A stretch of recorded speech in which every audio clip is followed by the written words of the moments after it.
യുദ്ധം അവസാനിപ്പിക്കുന്നതിനുള്ള വ്യക്തമായ സമയക്രമം പ്രസിഡന്റ് ട്രംപ് പ്രഖ്യാപിച്ചതിന് പിന്നാലെ തന്നെ ഏഷ്യൻ ഓഹരി വിപണികളിൽ വലിയ കുതിപ്പാണ് ഇപ്പോൾ പ്രകടമായിക്കൊണ്ടിരിക്കുന്നത്. സമാധാന ശ്രമങ്ങൾക്കായുള്ള അനുകൂല പ്രസ്താവനകൾ നിക്ഷേപകർക്കിടയിൽ വലിയ പ്രതീക്ഷയാണ് നൽകിയിരിക്കുന്നതും. ഏഷ്യൻ ഓഹരി വിപണികളിൽ ഇന്ന് വലിയ നേട്ടത്തോടെയാണ് വ്യാപാരം ആരംഭിച്ചതും. ഹോങ്കോങ്ങിലെ ഹാങ്സെങ് ഇൻഡെക്സും ഒപ്പം പ്രധാന ചൈനീസ്, ജാപ്പനീസ് വിപണികളും മികച്ച മുന്നേറ്റമാണ് കാഴ്ചവെച്ചത്. ദക്ഷിണ കൊറിയൻ ഓഹരി വിപണിയും രാവിലത്തെ വ്യാപാരത്തിൽ അതിവേഗം കുതിച്ചുയരുന്ന കാഴ്ചയാണ് നമുക്ക് കാണുവാൻ കഴിയുന്നത്. യുദ്ധം അവസാനിപ്പിക്കാനുള്ള സാധ്യതകളെക്കുറിച്ചും അതിനായുള്ള സമയക്രമത്തെക്കുറിച്ചുമുള്ള പ്രസിഡന്റ് ട്രംപിൻ്റെ പുതിയ പ്രസ്താവനകളാണ് വിപണിക്ക് ഊർജവും പകരുന്നത്.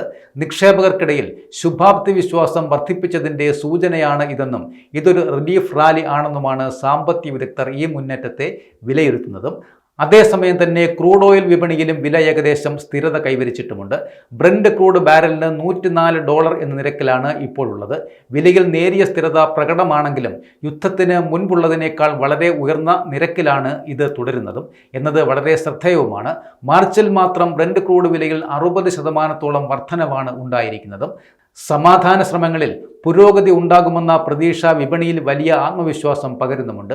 എങ്കിലും ഈ കാര്യത്തിൽ വ്യക്തവും കൃത്യവുമായ തീരുമാനങ്ങൾ ഉണ്ടാകുന്നതുവരെ നിക്ഷേപകർക്കിടയിൽ ഒരുതരം ജാഗ്രത തുടരുന്നുമുണ്ട്.